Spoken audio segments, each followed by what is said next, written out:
if I take a high skew inverter,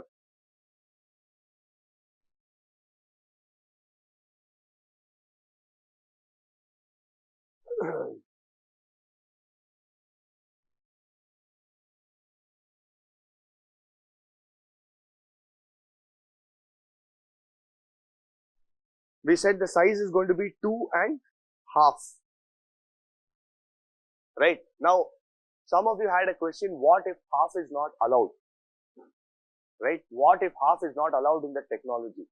The point is logical effort is independent of that gate size scaling.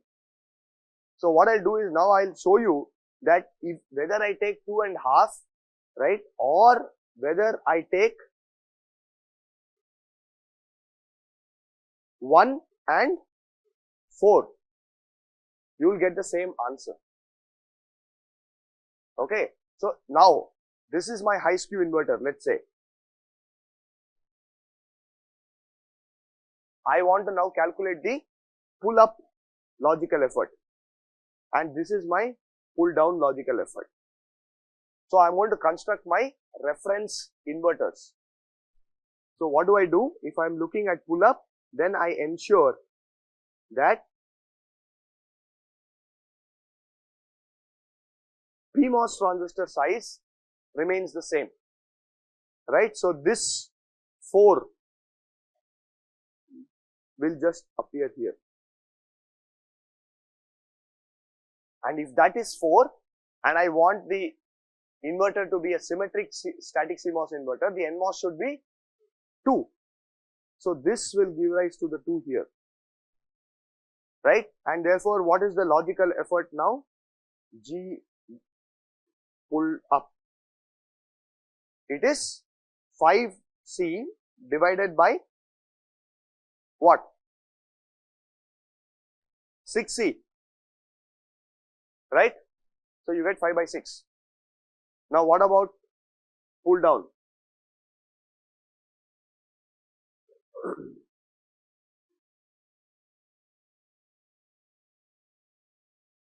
This is my reference inverter. What I'm going to do is this 1 will appear here. Now if this is 1, what should be the PMOS? 2. And therefore I get logical effort pull down equals how much? 5 by 3. This is what we got yesterday, right? 5 by 6 and 5 by 3. Clearly the pull down is greater than 1, pull up has been made less than 1. So it doesn't matter whether I take 2 half, 1 4, 2 8, all of that is the same. Okay, clear? Any questions on the high skew inverters or high skew, low skew inverters? Okay. So today we will look at some special functions.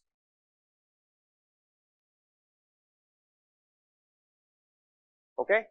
What I'm going to do is, first let me just quickly review the static CMOS implementation once. Okay, let me take NAND 2 again.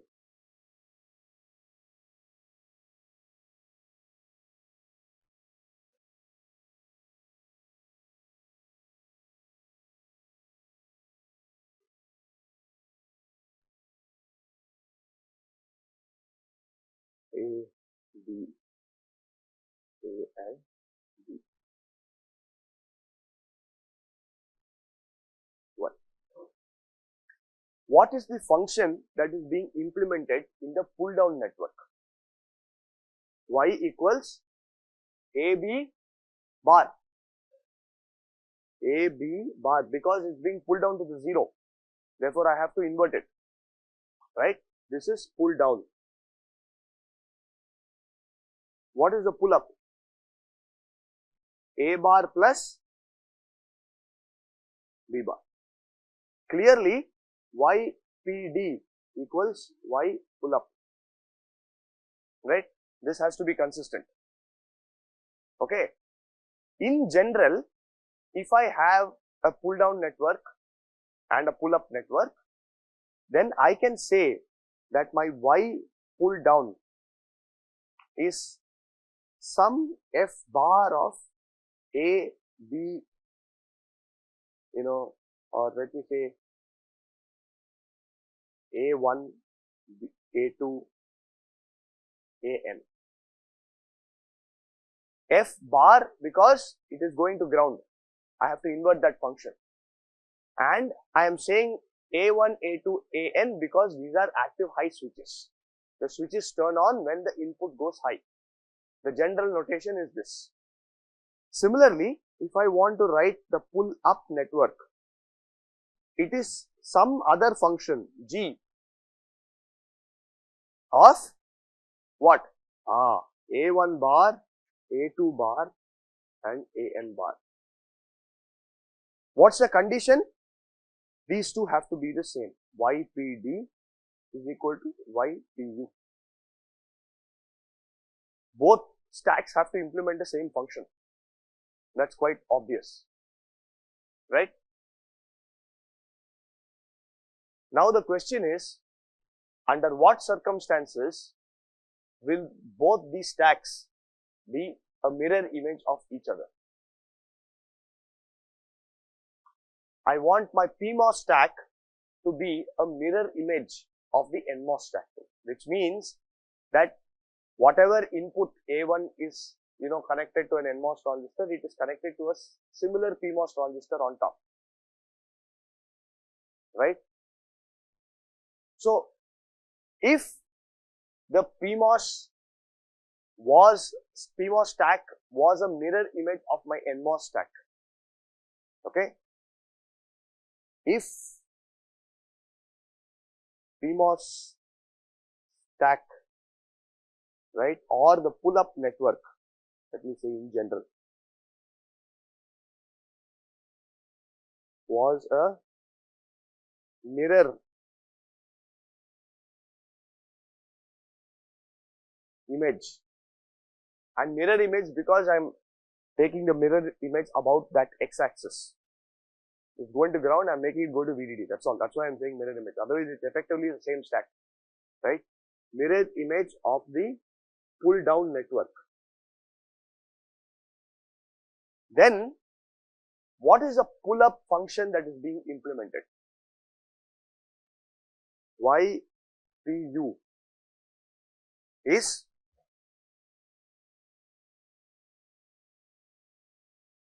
if the pull down network, okay, given YPD, right, given is F bar of A1, A2, AN. Now, dual of it, but in terms of F and the A1 bars, what is it?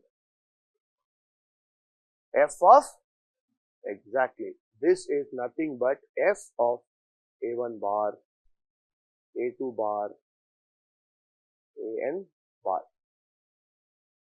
Now we know our other constraint that the pull down function and pull up function have to be the same. Therefore, F of A1 bar, A2 bar, AN bar should be equal to F bar of A1, A2, AN. What does this mean? It means that if I complement my inputs, A1 becomes A1 bar, A2 becomes A2 bar and so on, then the output also becomes the complement. What I am doing here is inputs are getting complemented. What this is doing is output is getting complemented. So if by complementing the inputs, the output also gets complemented, then I can make my PMOS stack a mirror image of my NMOS stack. And that is what was given to you in the assignment, where we said implement Y equal to AB plus BC plus CA whole bar. Right? So, what is the advantage of this? So, you take y equal to AB plus BC plus CA whole bar, and we do let's first do a vanilla static CMOS implementation of this, right? Then, I will simplify this further. I will just say AB plus C into A plus B.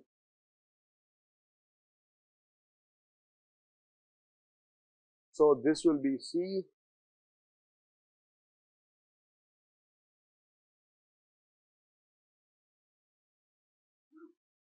A B, and I have another A and B here.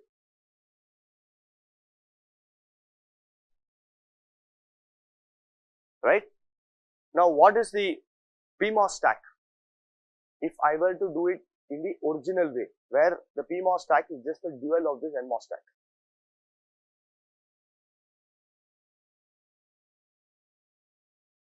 So A and B have to be in parallel. There is a series there. So I am going to put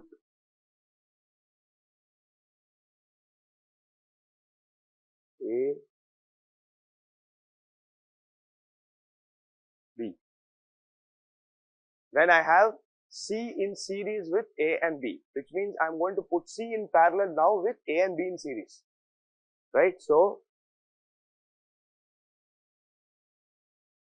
C,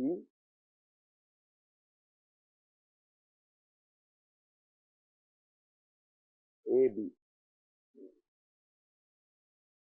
Okay? So can you size these transistors now?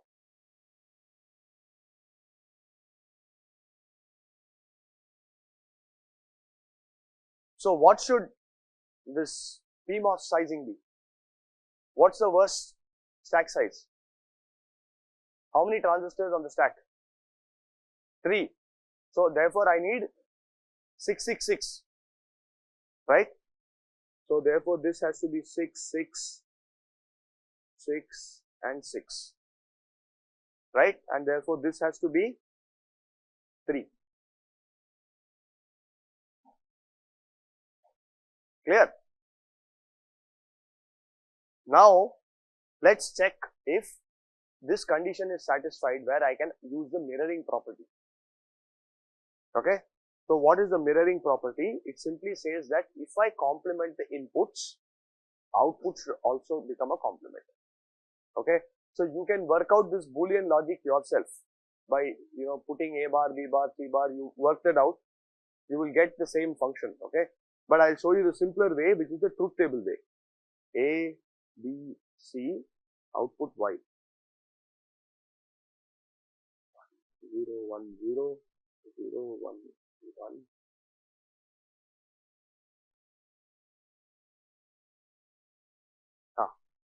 So what is this? AB plus BC plus CA, right? If any two are 1, then you get output as 1. 0, 0, 1, 0, 1, 1, 1. Clear? So this is what my output Y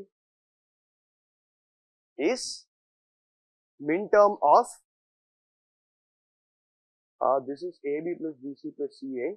Of course, if you want the complement, then it's just the reverse, right? So this is min terms of, you take zeros, 1, 0, 1, 2, 4, 0, 1, 2, 4. What is Y bar? Min term of summation of 3, what? 4, 5, 6, 7. 7. Okay, this is Y and Y bar. Question now is, if I invert the inputs, will the output get inverted? So you look at 0, 0, 0. If you invert 0, 0, 0, what do you get? 7. So you will see that this 0 becomes 7. What about 1? 0, 0, 1. Huh? What do you get if you invert the inputs? 0, 0, 1 becomes, that is 6. Exactly. So, this 2. 0, 1, 0 becomes 1, 0, 1, which is 5. And of course 0, 1, 1, if you invert, you will get 1, 0, 0, which is 4. So clearly, by inverting the inputs, the output is getting inverted, and therefore I can apply the mirroring property here. Clear? So if I apply the mirroring property, the advantage is I can just replicate the NMOS stack. Now the advantage is the NMOS stack has only 2 transistors on the stack. Correct? So with mirror implementation, it would simply, this whole thing would become what? Just a mirror image of this. See?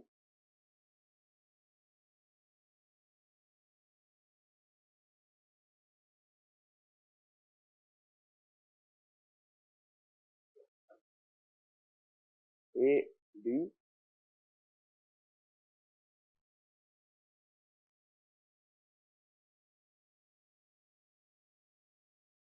and this is A, B again. So what's the gate size now for this? 4. This is 4, 4 and 4. Clearly, the logical effort on each input has come down now. Right? This is the advantage. Now, it's not necessary that every time you replicate the NMOS stack, it's going to be better. In this one example, it happened to be like that. First of all, there are very few functions where this will hold. Okay, another function where this holds is the 3 input XOR. If I take Y equals A XOR B XOR C, then on this again the mirroring property will hold. You can go verify it for yourself. Again, write down the min terms, see what happens when you invert the inputs and see if the output gets inverted. Right? There are very few functions where this can be done, and it can be exploited very well if that function is important. It turns out this function is very important because this is nothing but the carry out of your full adder, and the 3 input XOR is the sum of your full adder, and therefore these two are very important functions in the ALU, and we are able to exploit this mirroring property beautifully in order to reduce the logical effort on these inputs. Any questions here?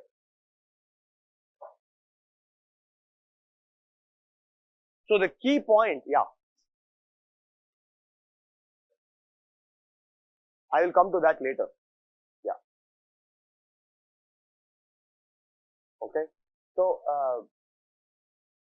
the key thing is, if your PMOS stack is large and your PMOS size therefore is going to be very large, your logical effort is going to be very high. You have no choice. Right? Basically, the PMOS stack summary is, maybe I'll just write it here. Summary is PMOS can kill your